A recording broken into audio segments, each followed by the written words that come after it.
Hey, it's Kley. Hope you guys are doing well. Welcome to my microphone shootout. In this video, we're going to test 5 microphones just using the human voice as our test subject, and we're going to hear them all straight through. There's going to be no post-processing or anything like that, just going to be a pure test.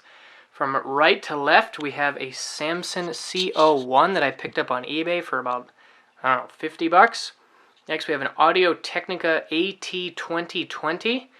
Also got that on eBay for about $60. Next is a Shure SM57.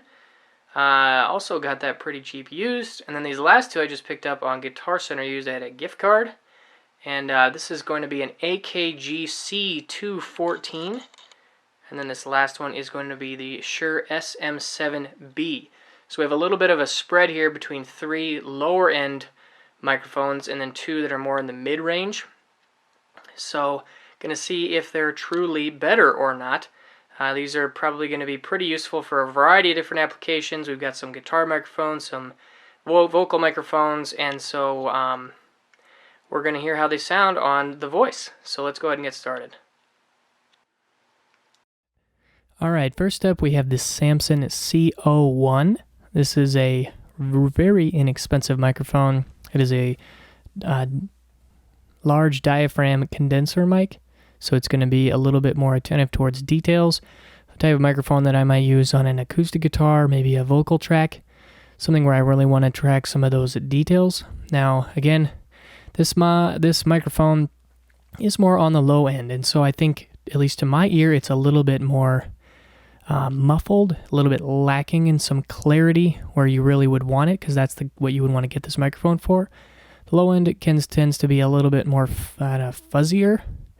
But these are pretty small details. It just doesn't quite have the same level as the other two. But one of the main reasons why I bought this microphone was I'm kind of looking at potentially modding it. So replacing the capsule is one option, or maybe even tinkering with some of the circuit to try and tighten up some of those EQ problems. But all around, this thing really is not a terrible mic. If for $50, $60, it really can do some really good work for you. If you're looking for something to just kind of get you in the door, but you don't necessarily need really high quality studio level audio, this could potentially do it. So let's go ahead and listen to the next one. All right, next up in our test, we have the second microphone. This is an Audio Technica AT2020. This was recommended to me on the audio engineering forums, actually, is where I first heard about this microphone, and I have really enjoyed it. I've actually tracked quite a few things on my channel. A lot of the covers that I've done recently have used this mic, and I've used it on everything: guitar, electric, and acoustic, vocals. I think it sounds really nice, just a little bit more clear, a little bit more defined compared to the Samson, and just a really solid budget bang for your buck microphone. And really, if you were looking to get something in the sub $100 range, this is the one that I would look at. It's really nice. The build quality is really nice. It looks really nice. Comes with some nice, it's just really straightforward and just very, very effective, and just a very solid choice. I'm actually very curious to hear how this one sounds compared to the higher end, the other two on the higher end, just to listen for myself to hear the differences there. So let's go on to the next one. All right, third up, we have the Shure SM57. Now, I have had this microphone for many, many years. Just a couple of quick things off the back. I find I have to be very careful with this one in terms of making some percussive sounds. You can see when I heard that, it really picks that up. I just have to be very, very careful. This is one where I'd really want to use a pop filter.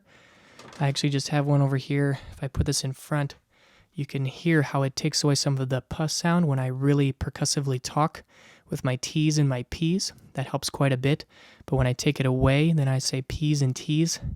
You probably wouldn't use it on pretty much all your tracks, but with this one in particular.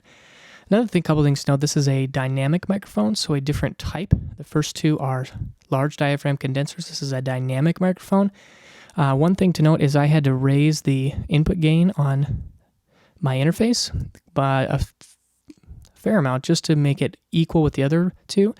But that has an advantage if you're recording something very loud, like a snare drum or an electric guitar that's cranked all the way up.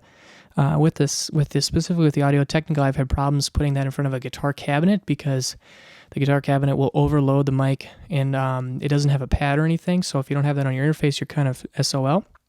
But the SM57 does a really nice job of handling those volumes, and really I've used this on my guitar cabs for years. This is a very, very good microphone for that purpose. It's a workhorse. It gets the job done. Everybody knows what it sounds like. And so you really can't beat it. Now, for vocals like this, I would imagine it's not going to have the same detail and clarity as the other two, or I guess really the other four. But that is something we'll have to listen for when this is all done. Let's move to the next one. So up fourth, we have the AKG C214. So this microphone is one that I actually just recently picked up. This is actually, honest to goodness, the first time that I've plugged it in and even listened to it. I literally just got it in the mail and wanted to do this test right away. A couple nice things. It has some really nice features. It has a low-end roll-off switch on the side. And it also has a negative 20 decibel pad. So some of the problems that I ran into with the Audio Technica where I could not use it with a guitar cabinet, I could use this microphone and just engage that pad, and that brings down the level. So if you're dealing with something louder, this microphone can do it. This is probably going to be the most versatile microphone that I've run across yet. While the first two are probably more for vocal and acoustic guitar, and then the SM57 is more for electric, this one probably could do a lot of different things quite nicely in a lot of different applications. And overall, I'm really looking forward to hearing how this one sounds on the test to see how it stacks up with the others. Just in my headphones right now, it sounds really nice, very clear, a lot of detail, has a really nice tone to it, doesn't hype any of the lows or highs too terribly much. So we'll go ahead and take a listen, and let's move on to the last one. All right.